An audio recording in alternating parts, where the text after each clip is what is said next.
Trump y Zelensky discuten en público, acusaciones, tensión y una reunión sin acuerdos. El presidente de Estados Unidos, Donald Trump, tuvo una discusión acalorada con su homólogo ucraniano, Volodymyr Zelensky, durante la primera parte de su encuentro. En un tono de reprimenda, Trump le advirtió, «Estás jugando con la Tercera Guerra Mundial». Tras la reunión, Trump recurrió a Truth Social el viernes para comentar el tenso intercambio en la Oficina Oval. Acusó a Zelensky de no estar listo para la paz en el conflicto con Rusia y afirmó: «He determinado que el presidente Zelensky no está listo para la paz si Estados Unidos está involucrado, porque siente que nuestra participación le da una gran ventaja en las negociaciones. Yo no quiero ventaja, quiero paz», argumentó Trump. La tensión aumentó aún más cuando el vicepresidente JD Vance acusó a Zelensky de ser despectivo con Trump, sugiriendo que debería mostrar más gratitud por el apoyo de Estados Unidos, en lugar de dar lecciones sobre las causas de la guerra.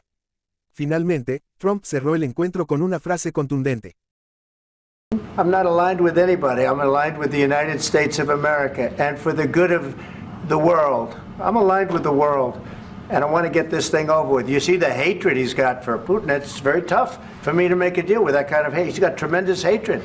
And I understand that, but I can tell you the other side isn't exactly in love with, him either. So it's not a question of alignment. I'm aligned with the world. I want to get the thing set. I'm aligned with Europe.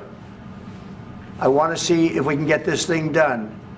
You want me to be tough? I could be tougher than any human being you've ever seen. I'd be so tough. But you're never going to get a deal that way, so that's the way it goes. All right, one more question. I will respond to this. So look, for 4 years in the United States of America, we had a president who stood up at press conferences and talked tough about Vladimir Putin, and then Putin invaded Ukraine and destroyed a significant chunk of the country. The path to peace and the path to prosperity is maybe engaging in diplomacy. We tried the pathway of Joe Biden of thumping our chest and pretending that the President of the United States' words mattered more than the President of the United States' actions. What makes America a good country is America engaging in diplomacy. That's what President Trump is doing. Can I ask you? Sure. Yeah? Yeah. Okay. So he occupied our big parts of Ukraine, part of East and Crimea. So he occupied it on 2014. So during a lot of years, so I'm not speaking about just Biden, but those time was Obama, then President Obama, then President Trump, then President Biden, now the President Trump, and God bless, now President Trump will stop him. But during 2014, nobody stopped him. He just occupied and took. He killed people. You know what the contact 2015. 2014 and 2014. 2014. Yeah. So I was not here. Yeah, but that's exactly right. Yes, but during 2014 till 2022, the situation the same. The people have been dying on the contact line. Nobody stopped him. You know that we had conversations with him, a lot of conversation, my bilateral conversation, and we signed with him, me, like a new president. In 2019, I signed with him the deal. I signed with him, Macron and Merkel, we signed ceasefire. Ceasefire. All of them told me that he will never go. We signed him with gas contract. Yes, but after that, he broken this ceasefire. He killed our people and he didn't exchange prisoners. We signed the exchange of prisoners, but he didn't do it. What kind of diplomacy, JD, you are speaking about? What do you mean? I'm talking about the kind of diplomacy that's going to end the destruction of your country. Yes, but if you Mr. President, with respect, I think it's disrespectful for you to come into the Oval Office and try to litigate this in front of the American media. Right now, you guys are going around and forcing conscripts to the front lines because you have manpower problems. You should be thanking the President for trying to bring an end to this conflict. Have you ever been to Ukraine that you say what problems we have? I have been to. Count one. I've actually watched and seen the stories, and I know what happens is you bring them on a propaganda tour, Mr. President.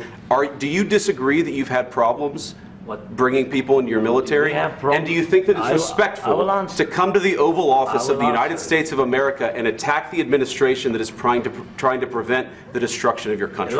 A lot of questions. Let's start from the beginning. Sure. First of all, during the war, Everybody has problems, even you, but you have nice ocean and don't feel now, but you will feel it in the future. God bless. You don't know that. God bless. God bless. You will not have a war. Don't tell us what we're going to feel. We're trying to solve a problem. Don't tell us what we're going to feel. I'm not telling you. Because you're in no position to dictate that. That's exactly Remember what this. you're You're in no position to dictate what we're going to feel. We're going to feel very good. You will feel influenced. We're going to feel very good and very strong. You will feel influenced. You're right now not in a very good position. You've allowed yourself to be in a very bad position, and he happens to be right about it. From the very beginning of the war. You're not in a good position. You don't have the cards right now. With us, you start having cards. But right now, you don't. You're playing cards. You're playing cards. You're gambling with the lives of millions of people. You're gambling with World War III. You're gambling with World War III. And what you're doing is very disrespectful to the country, this country, that's backed you far more than a lot of people said they should have. Have you said thank you once? This entire meeting? No, in this entire meeting, have you said thank you? You went to Pennsylvania and campaigned for the opposition in October. Offer some words of appreciation for the United States of America and the president who's trying to save your country. Please, you think that if you will speak very loudly about the war, He's not speaking loudly. He's not speaking loudly. Your country is in big trouble. Can I Wait a minute. No. You've done a lot of talking. Your country is in big trouble. I know. You're not winning. You're not winning this.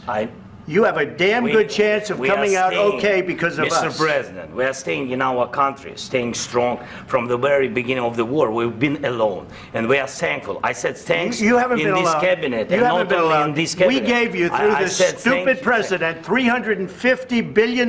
You voted we gave for you your military equipment, and your men are brave, but they had to use our military. What about if you didn't have our military equipment, if you didn't have our military equipment, this war would have been over in 2 weeks. In 3 days. I heard it from Putin. In 3 days. This is something maybe new. Less. In 2 weeks. Of course, yes. It's going to be a very hard thing to do business like this. Again, I tell you. Just say thank you. I said a lot of times Accept that there are disagreements, and let's go litigate those disagreements rather than trying to fight it out in the American media when you're wrong.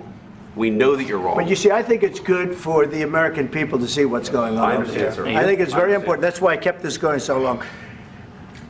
You have to be thankful.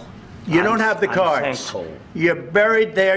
Your people are dying. You're running low on soldiers. Listen, you're running low on soldiers. It would be a damn good thing. And then you tell us, I don't want a ceasefire. I don't want a ceasefire. I want to go, and I want this. Look. If you could get a ceasefire right now, I tell you, you take it so the bullets stop flying and your men stop getting killed. Of course, we want to stop the war. But you're saying you don't want a ceasefire. But I said to you, I want a ceasefire. With guarantees. Because you'll get a ceasefire faster than an agreement. Ask our people about ceasefire, what they think. That wasn't with me. For you what, that wasn't with me. Means. That was with a guy named Biden, who was not a smart person. That was with Obama. It was your president. Excuse me. That was with Obama, who gave you sheets, and I gave you javelins. Yes. I gave you the javelins to take out all those tanks. Obama gave you sheets. In fact, the statement is Obama gave sheets and Trump gave javelins. You got to be more thankful, because let me tell you, you don't have the cards. With us, you have the cards. But without us, you don't have any cards. One more question to Mr. Vice President. I'm sorry, here. It's going to be a tough deal to make, because the attitudes have to change. What if Russia breaks ceasefire? What if Russia breaks peace talks? What do you do then? I understand that it's a heated conversation right now. What are you saying? She's asking, what if Russia breaks the ceasefire? What if anything? What if a bomb drops on your head right now? Okay? What if they broke it? I don't know. They broke it with Biden, because Biden, they didn't respect him. They didn't respect Obama. They respect me. Let me tell you, Putin went through a hell of a lot with me. He went through a phony witch hunt where they used him and Russia. Russia. You ever hear of that deal? That was a phony Hunter Biden, Joe Biden scam. Hillary Clinton, Shifty Adam Schiff. It was a Democrat scam. And he had to go through that. And he did go through it. We didn't end up in a war. And he went through it. He was accused of all that stuff. He had nothing to do with it. It came out of Hunter Biden's bathroom. It came out of Hunter Biden's bedroom. It was disgusting. And then they said, oh, the laptop from hell was made by Russia, the 51 agents. The whole thing was a scam, and he had to put up with that. He was being accused of all that stuff. All I can say is this. He might have broken deals with Obama and Bush, and he might have broken them with Biden. He did, maybe. Maybe he didn't. I don't know what happened. But he didn't break them with me. He wants to make a deal. I don't know if you can make a deal. The problem is, I've empowered you to be a tough guy. And I don't think you'd be a tough guy without the United States. And your people are very brave. But you're either going to make a deal or we're out. And if we're out, you'll fight it out. I don't think it's going to be pretty, but you'll fight it out. But you don't have the cards. But once we sign that deal, you're in a much better position. But you're not acting at all thankful. And that's not a nice thing. I'll be honest, that's not a nice thing. All right, I think we've seen enough. What do you think? Huh? This is going to be great television, I will say that. All right, we'll see what we can do about putting it together. Thank you. Guys, let's go. Guys, come on, let's go.